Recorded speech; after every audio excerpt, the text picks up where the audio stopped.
بسم اللہ الرحمن الرحیم۔ شوگر کا دل پہ کیا اثر آتا؟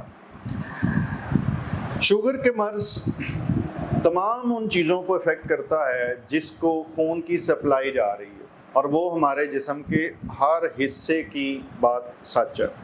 ہمارا جسم کا کوئی حصہ ایسا نہیں ہے جس کو خون کی سپلائی نہیں جا رہی اور خون کی نالیاں انوالو نہیں ہیں۔ تو شوگر جائے گی، اس کی دیواروں کو خراب کرے گی، اس کی مٹیریل کو خراب کرے گی۔ یہی بات دل پہ بھی لاگو آتی ہے۔ خون کی نالیاں جون سی ہیں، ان کے اندر چکنائی جمتی ہے، راستے تنگ ہونا شروع ہوتے ہیں، تنگ راستوں سے بلڈ گزرتا ہے، اور کسی دفعہ اگر وہ کولیسٹرول کنٹرول نہ ہو یا اور بہت ساری وجوہات سے اچانک ایک سائڈ سے جو کولیسٹرول کا جمع ہوا لوتھڑا ہے وہ ٹوٹتا ہے اور راستہ بند ہو جاتا ہے۔ اس کو ہم ہارٹ اٹیک کہتے ہیں۔ اس لیے ریکمینڈڈ یہ ہے کہ جو چکنائی کی میڈیسن ہے، 40 سال سے زیادہ اگر آپ کی عمر ہے اور آپ کو شوگر ہے تو آپ کو چکنائی کی میڈیسن استعمال کرنی چاہیے۔ کون سی، کتنی، یہ زبانی میں نہیں بتا سکتا، وہ آپ کے وزن، عمر، سچویشن، جگر کی اور گردے کی کارکردگی کی بنیاد پہ فیصلہ ہوتا ہے۔ اگر آپ ذہنی اور جسمانی صحت کے بارے میں علم، نئے طریقہ علاج اور نئی سے نئی تحقیق کے بارے میں جاننا چاہتے ہیں تو اس چینل کو سبسکرائب کریں، بیل آئیکن کو کلک کر دیجیے۔ اگر ویڈیو میں کچھ اچھا لگے تو لائک اینڈ شیئر کریں تاکہ یہ علم دوسروں تک پہنچ سکے۔ تو آپ کا فزیشین آپ کو بتائے۔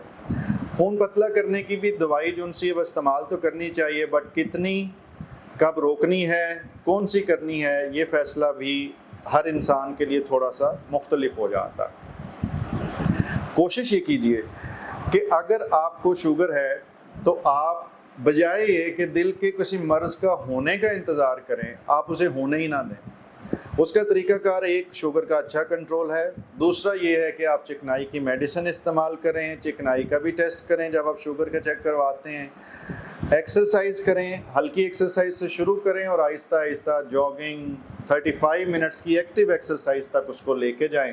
اس صورتحال کے اندر جو اضافی چکنائی ہے وہ استعمال ہونا شروع ہوتی ہے اور ہمیں کسی بڑے سانحے سے بچا لیتی۔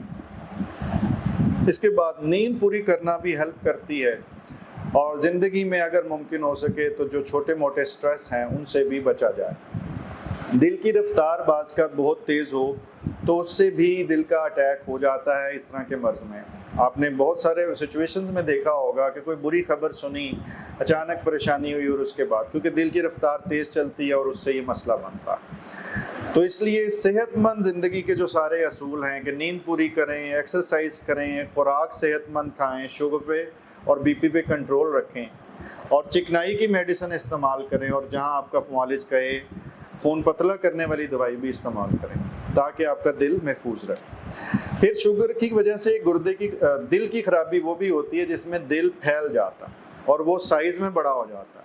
اس سے اس کی کارکردگی ایکو پہ آپ چیک کرتے ہیں تو وہ 50% سے بھی نیچے آئی ہوتی ہے، 30%، 25%، 35%۔ یہ بعض کا خون کی نالیاں تنگ ہونے سے بھی ہوتا ہے اور بعض کا دل کے پٹھے ڈھیلے پڑ جانے سے بھی ہوتا۔